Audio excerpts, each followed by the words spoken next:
بسم اللہ الرحمن الرحیم الحمد للہ رب العالمین اللہم صلی علی محمد کما تحب وترضی له۔ لرن اسلام ٹوڈے چینل کے معزز سامعین کرام السلام علیکم۔ آج جمعۃ المبارک بابرکت دن ہے اور لرن اسلام ٹوڈے چینل آپ کے لیے جمعۃ المبارک کا ایک انتہائی تیز اثر وظیفہ لے کر آیا ہے۔ یہ وظیفہ جو ہے آپ نے جمعے کے دن کرنا ہے۔ کوشش کریں کہ اس وظیفے کو جمعے کی نماز سے فارغ ہونے کے فوراً بعد کر لیں، اور اگر جمعے کی نماز کے فوراً بعد نہ کر سکیں تو پھر جمعے کے دن ہی عصر کی نماز کے بعد جو ہے اس وظیفے کو کر لیں۔ پیارے دوستو، جمعے کے دن ایسا وقت آتا ہے کہ جس کے اندر اگر آپ دعا مانگیں تو وہ دعا جو ہے قبول و منظور ہو جاتی ہے، قبولیت کے لمحات آتے ہیں۔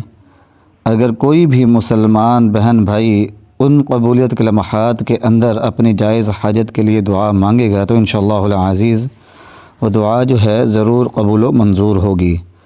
تو جمعے کے دن جو ہے استغفار کا اہتمام کیا کریں، درود پاک زیادہ سے زیادہ پڑھا کریں اور اپنی حاجتوں کے پورا ہونے کے لیے دعائیں بھی مانگا کریں، اور جب دعا مانگا کریں تو مکمل توجہ اور یقین کے ساتھ مانگا کریں۔ آپ نے یہ وظیفہ جمعے کے دن جمعہ کی نماز سے فارغ ہونے کے فوراً بعد کر لینا ہے، کسی سے بات چیت نہیں کرنی۔ سب سے پہلے آپ نے 5 مرتبہ درود پاک پڑھ لینا ہے۔ اللہم صلی علی محمد وعلی آل محمد کما صلیت علی ابراہیم وعلی آل ابراہیم انک حمید مجید۔ اللہم بارک علی محمد وعلی آل محمد کما بارکت علی ابراہیم وعلی آل ابراہیم انک حمید مجید۔ 5 مرتبہ یہ درود پاک پڑھنا ہے، اور اس کے بعد آپ نے 300 مرتبہ یہ وظیفہ پڑھنا ہے۔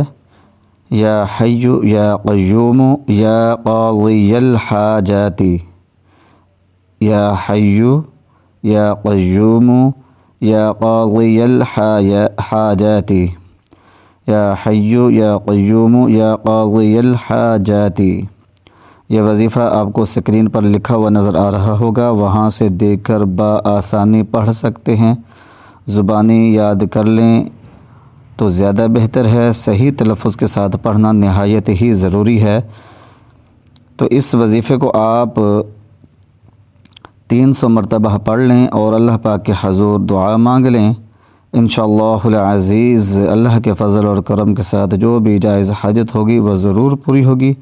وظیفہ کرنے کے بعد بھی 5 مرتبہ درود پاک پڑھنا ہے، یعنی کہ وظیفہ کے شروع میں اور وظیفہ کے آخر میں 5 مرتبہ درود پاک پڑھنا ہے، درمیان میں وظیفہ جو ہے وہ 300 مرتبہ پڑھنا ہے۔ آسان عمل ہے، سب بہن بھائی جو ہے اس وظیفے کو کر سکتے ہیں، اجازت ہے۔ ہمارے چینل کو سبسکرائب کرنا نہ بھولیے گا اور گھنٹی کے نشان کو بھی دبائیے گا تاکہ ہر نیا وظیفہ آپ کو ملتا رہے۔